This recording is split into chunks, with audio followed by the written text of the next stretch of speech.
The Lega Nord are probably the most complex party I will ever cover in this series. They're a regionalist party, although what this has meant has shifted over time from individual regional autonomy to north-centre-south federalism, then to secession with an emphasis on supporting the EU, then to devolution and Euroscepticism, and now back to federalism again, but with a stronger emphasis on leaving the EU and the Euro. They are currently the longest-serving party in the Italian parliament and have undergone numerous strategic shifts and learning curves from their time in government. This video is by no means complete. I've done my best to be detailed without being overwhelming. Some important things have inevitably been left by the wayside, and that's okay. This video's intention is to give you a broad idea of who the Lega are, where they come from, and what they want. Italy, a relatively new country only unifying in the late 19th century, has had to contend with strong regional identities politicizing themselves. Throughout much of the 20th century, these were quelled viciously under the unifying project of Mussolini's fascism. However, after the fall of Mussolini, these identities returned to the fore. As early as 1946, Sicily threatened to secede from the country and was thus granted a semi-autonomous status. In 1970, the first ever regional elections took place in Italy, which gave regions control of housing, health, social welfare and agriculture, although much financial authority remained in the hands of Rome, to the upset of many to the north of the country. One organisation of significance here is Union Valdôtana, a long-standing regionalist party representing the interests of the French-speaking minority in the Aosta Valley. Putting their impact into perspective, in the 1959 elections, they received over 50% of the vote in their regional council elections. The 1970s saw a flourishing of regionalist movements throughout the north of the country. Of significance here is the Venetian League, founded in 1979, which sought official recognition of the Venetian dialect, as well as increased power devolved from the government to the region. Surprisingly, in the 1983 election, they obtained 4% of the vote, which earned them modest national representation. The success of the Venetian League encouraged other regions of the north to follow suit and found their own movements. The most notable being the Lega Lombarda, or the Lombardy League, formerly founded by Umberto Bossi in 1984. The name here is particularly symbolic, mirroring that of the United Forces fighting German occupation in 1167 in the north of the country. Bossi had previously worked closely with the Union Valdôtana throughout the 70s, then fronted by Bruno Salvadori, who he claimed sedimented his belief and interest in federalism, Lombard culture, and freedom from the Italian state. The Lega Lombarda started simply and informally, largely consisting of friends gathering at each other's houses to discuss politics and history. In 1983, they attempted to compete in their first elections, but did so under the name of Lega per Trieste, as Bossi was unable to collect enough signatures for his group to compete for parliamentary seats. The organisation could barely field any candidates outside of the central hubs of Varese and Mantova, so Bossi instructed his supporters to scrawl Free Lombardy on ballot papers, a proposition that would have seemed bizarre to most at the time. The party didn't win any seats.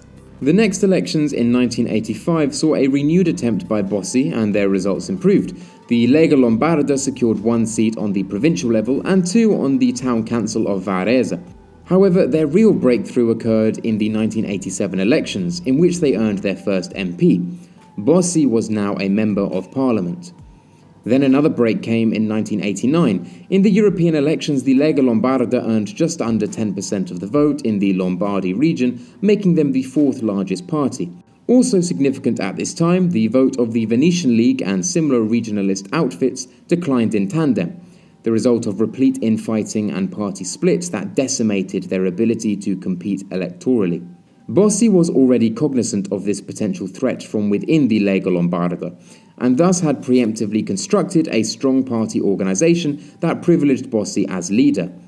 Membership was split into 2 sections, ordinary members and supporters. Upon joining the party, a new member becomes a supporter. A supporter must be in the party for a minimum of 6 months and must prove their worth as an active member before they can be made an ordinary member, with the rights that this entails. This helped quell intra-party conflict, as those that could have presented a challenge to Bossi's authority were excluded. At this point, the party was starting to gain a media presence. Although the party was now receiving state funds, thanks to their 1987 performance, they spent very little on media attention. Instead, they resorted to often outrageous media appearances for their publicity in typical populist fashion. Most of these outrageous soundbites came from the inflammatory discourse against southern Italians. To provide some background context here, Italy by 1990 had a public debt of 117% of their GDP. The common perception among the League was that this was mainly due to financial mismanagement and political corruption. The hard-working productivity of those from the north was being taxed to fund clientelistic political networks in the south. These claims of corruption were to be strongly vindicated within the next couple of years as the Tangentopoli shattered the Italian political system, but we'll get to that later. By 1993, unemployment was just under 20% in the south, but only 8% in the north. 20% of the south were defined as living in poverty, compared to under 7% in the north. A perfect piece of League propaganda that became infamous during the 80s and early 90s was of a hen labelled Lombardi, laying a golden egg collected by a plump southern peasant situated on the Italian map in the place of Rome, illustrating the apparently lazy southerner and the corruption of the political establishment. Rome was a frequent target of League assault. A common slogan often scrawled across the streets of Lombardy towns was Roma ladrona, translated as thieving Rome, often coupled with Free Lombardy, outlining the group's separatist vision. The party's manifesto remained relatively unchanged until 1990. The party wanted the decentralization of Italy into separate autonomous regions, preferential public sector employment to those local in respective regions, the implementation of direct democracy and referendums, as well as a financial climate that favoured the repatriation of immigrants and southerners. The Lega Nord, as we know it today, was officially founded in 1990 on the back of the increasing success of the Lombardy League and the factional infighting of the other leagues throughout the north. Under the leadership of Bossi, these independent leagues merged together. In the same year, the party held its first rally as the Northern League in Ponds Edo, a small Italian town in Lombardy, a site of strong importance for Lombards, as it was the site where members of the Lombard League of the 12th century swore to unite and fight the Roman Empire. Addressing the 500 or so supporters gathered, Bossi rallied the crowd. Today at Ponds Edo, the years of our commitments for the freedom of our peoples joined together with the sacrifices of our ancestors who chose this place to swear to do their duty to make the utmost sacrifice. I make my sacrifice one with that of our ancestors. The Ponds Edo Rally continues to be one of the most important events on the Lega calendar. By the early 1990s, up to 10,000 could be seen attending each year, a testament to the strong organizational structure of the League and the success it was experiencing in the northern regions of the country. The Ponds Edo Rally can be seen as a case of the Lega's nation-building project, with the unification of various regional leagues into one central northern project, emphasis on ethnic peculiarities like dialect toned down, and instead the construction of a northern identity began, which centered around key issues of southern Italians and third world immigration. Now the League is an organized, united and coherent force, boasting thousands of members. All it needed was something to shake up the blocked Italian political system. This was exactly what was to come. Prior to 1992, Italian politics consisted of Christian democracy and the Communist Party, who dominated the left and right-wing blocs of the country. Governments tended to revolve around Christian democracy, with the communists in opposition. Due to this almost unquestioned political authority of the establishment, rife corruption ran rampant. In February of 1992, the Mani Pulite investigation began. Within a couple of years, 6 former prime ministers, more than 500 members of parliament, and several thousand local and public administrators had become caught up in the investigations. This decimated Christian democracy. In the 1992 elections, they received less than 30% of the vote, with many of their traditional northern constituencies jumping ship and voting for the League. The League astounded the country, obtaining 9% of the votes nationally, 55 seats in the parliament. Then in June of 1993, in the administrative elections, the mayor of Milan became a Lega Nord politician. The party were experiencing an explosion in support to the north of the country, but what of the south? The League were campaigning on a message of anti-corruption and liberating the political monopoly of the establishment. Surely this is something all would be receptive to. Well, in short, no. This proved somewhat impenetrable. The League was mostly renowned in the south for its anti-southern polemics, and thus support in these regions seemed untenable. Moreover, a constitutional change in Italy drastically altered the electoral system in 1993. Now 75% of parliamentary seats would be decided on a first-past-the-post basis, which Bossi feared would radically hinder the League's electoral success. To make things even more challenging, Berlusconi announced the formation of Forza Italia, on a centre-right populist and pro-free market message similar to that of the League in January of 1994. What was Bossi to do? Competing nationally against media tycoon Berlusconi seemed too great a feat. The party did briefly attempt to change their name and party image to Lega Italia Federale, with the aim of presenting themselves as a federalist party. The idea was to split the country into 3 macro regions: the north, the centre and the south, thus appealing to those in the centre and south as well as the north. This failed to take off, and Bossi canned the idea when those within the Lega complained that this betrayed party ideals. In the end, I guess, if you can't beat your competition, it's best to join them, or so Bossi thought. The League formed an alliance with Berlusconi and eventually entered government for the first time in 1994. This was a huge compromise, and many of the more ardent nationalist sections viewed this with cynicism. How could the League maintain its separateness from Rome when it was now working with the enemy in the belly of the beast? Furthermore, the League's coalition partners presented a problem. Working with the post-fascist National Alliance was simply too much for many to swallow, whose unified vision of a strong and singular Italian nation-state was almost in perfect opposition to that of the League. Indeed, the League has historically positioned itself as anti-fascist and at the vanguard of Italy's historic anti-fascist movement, which was traditionally strong in the north. As Bossi stated at a party congress in 1994, "We, the Northern League, are the extension of the liberation movement that struggled for liberty. The Northern League will never make a political agreement with the MSI, or the National Alliance, with the fascists, or whatever they now call themselves. Never with the fascists." Bossi had to hold his nose. Sometimes utility beats indignation. In the end, he justified the pact with Forza Italia and the MSI, saying, "Because they were very powerful and could squash us, I have to do what Machiavelli teaches: ally myself with the enemy who is too powerful. Hug him like a boxer does his opponent when he is in difficulty. And then, when they trust us and drop their guard, bang, in with the right and down he goes." Ultimately, the League was dealing with an issue we have seen repeatedly on this channel for populists. Do we enter government and risk losing our credibility, cooperating with those who we see as irredeemably corrupt? Or do we stay in opposition but politically irrelevant? In any case, the idea was that the post-fascist National Alliance would mobilize voters in the south, Forza Italia would work with the centre, and the League would hold its bastion to the north. In short, this was a disaster. The League in the European elections of June 1994 began hemorrhaging votes to Berlusconi. By December 1994, almost 1/3 of the party's northern MPs had defected to Berlusconi's party. Bossi collapsed the government to recuperate. As is often the case with radical right parties, the League in periods of marginalization radicalized their position. Even though the League had its most successful electoral year yet in 1996, the party became increasingly ostracized politically. In 1995, Bossi announced that federalism was no use anymore, and formally declared the independence of the state of Padania, encompassing the northern regions of Italy. This took on an almost mythical nature. The newly formed state was officially baptized in the Festa of the Po, an obscure pagan-like ceremony that involved Bossi collecting water from the Po River and then transferring it via numerous rallies to the lagoon in Venice, followed by a reading of the Padanian Declaration of Independence. This was above all else a publicity stunt, and quite a strange one at that. Regardless, the League set up thousands of polling stations around the country and asked respondents if they were in support of secession for the North. The majority were, but the results cannot be verified.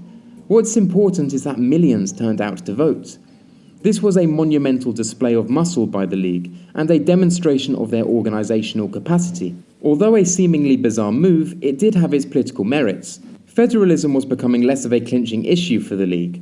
Previously, they could claim issue ownership, but Forza Italia were increasingly using this issue for its own ends, and as we have seen, successfully so. Thus, this was more of a move to differentiate themselves from the other centre-right parties. Not only that, but oddly, the move was pro-European. The Lega at this point were extremely pro-European Union. Well, actually, the majority of Italy were. Indeed, their 1994 electoral programme read, "The Northern League says a clear yes to the European Union, political and economic, as this is taking shape according to the Maastricht Treaty signed by all EEC countries. This choice entails for the country a pro-European policy, coherent and credible, driven by liberalism and federalism and respect of all the communitarian obligations." The North, in a much stronger physical position than the South, argued that independence was necessary to allow them entry into the common currency, as the South would be unable to meet the terms of entry. Thus, Padania should secede for entry of the common currency. The South could follow suit once it sorted its own financial problems out. This line of thought fell flat, and Italy successfully became part of the euro under Prodi's government in the late 90s.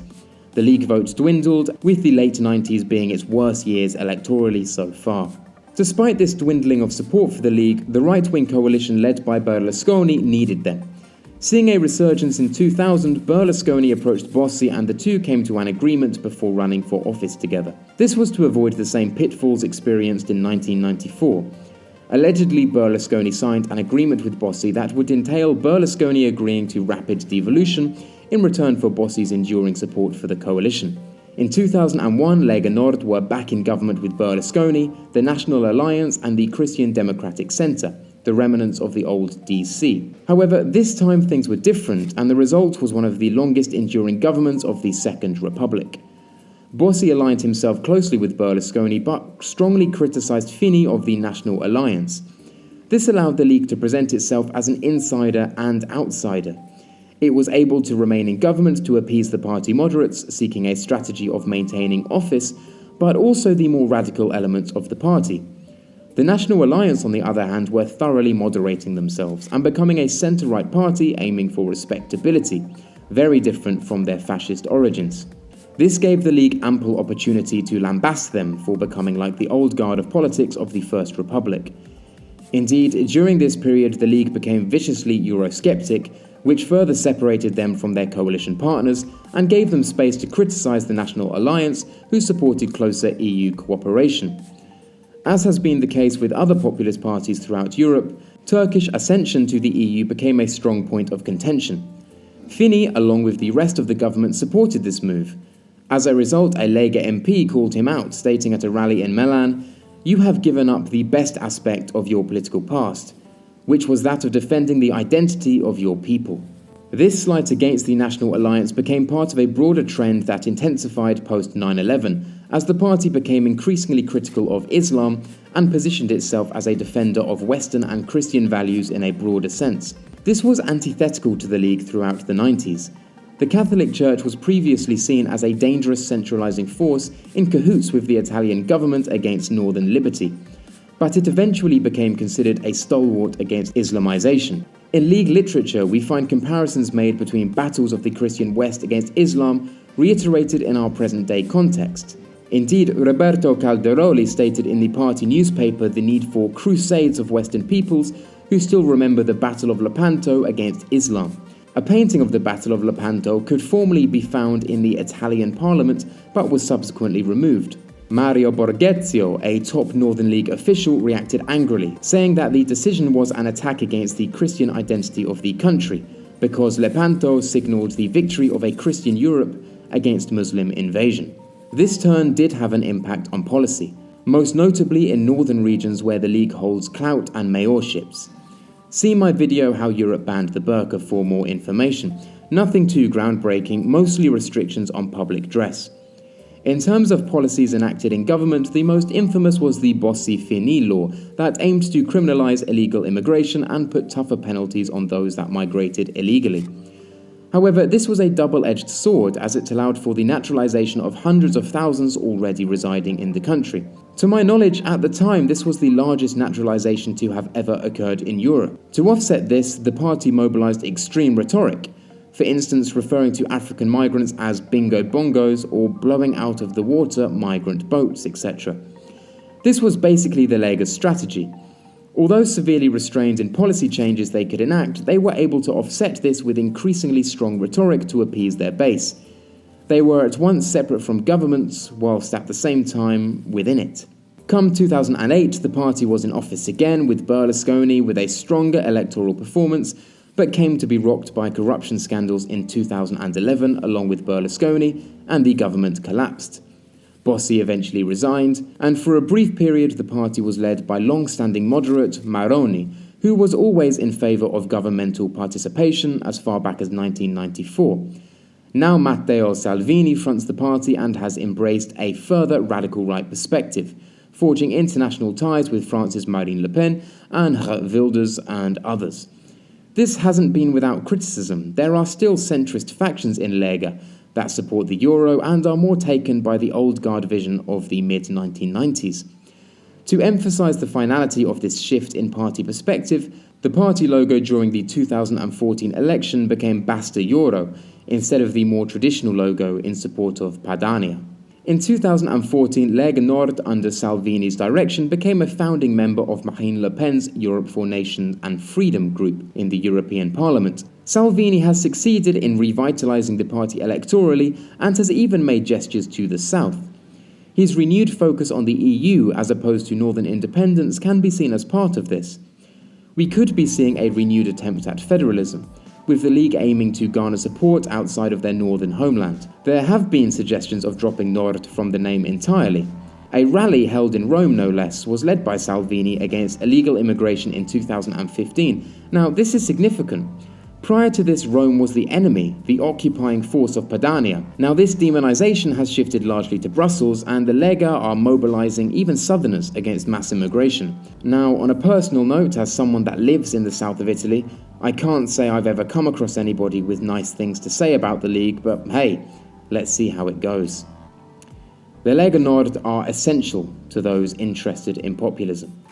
Having experienced government on numerous occasions, both successfully and catastrophically, being the longest-serving party in Italy currently in Parliament, having experienced numerous shifting identities and strategies, having unblocked the Italian political system beset by corruption in the early 90s, only to be enmeshed in scandals of their own 2 decades later, the party has a fascinating and tumultuous history, and are certainly a crucial piece in the puzzle of Europe's populism.